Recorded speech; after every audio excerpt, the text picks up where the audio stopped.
Lofty Pursuits started as a extension of my mail order business, and it started primarily as a kite shop selling kites, hence the Lofty Pursuits. That expanded into yo-yos, and for 13 years, 14 years, I ran the World Yo-Yo Competition. Well, at this point, for the candy, we make almost exclusively hard candies. I've been making candy since 2010, roughly. Candy making seemed to be a combination of a lot of my passions: art, food, entertainment. I like producing things, and the candy making sort of ties it all together. This all complements our extensive ice cream menu. We have a 12-page ice cream menu with 52 sundaes on the menu.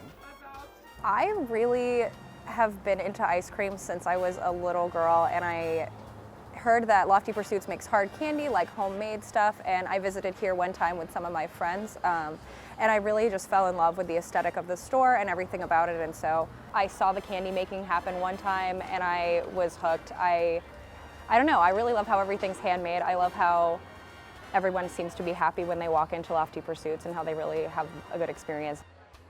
The experience was really awesome. I loved being able to walk in and see all the awesome flavors they had. It was a really cool old-fashioned feel to it. And my favorite part was the hard candy they have. It has a little picture of the strawberry on the inside. I thought it was really awesome. The candy making process is playing with sugar as it changes how it feels, its texture.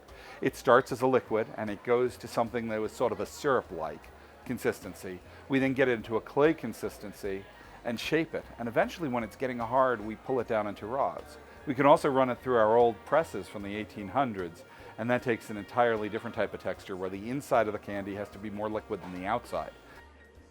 The mixture was really good. I thought it was really cool how they actually toasted marshmallow on top in front of you, and it had this unique sweet caramel taste, which I love. When you walk in, it actually takes you back to the 1950s of an old school parlor. And in addition to the really good ice cream they sell there, they also sell board games, book, anything you can imagine. So if you're not into ice cream, there's more things that actually could pique your interest. Lofty Pursuits is not just one thing. Lofty Pursuits, you can get brunch at until 2 every day. You can get ice cream until 10 on almost every day. But you can also find their board game and toy selection. Lofty Pursuits is going to continue to expand in multiple different directions. My friends constantly joke that in another 20 years we'll be a 5-star gourmet restaurant and auto repair center all in one.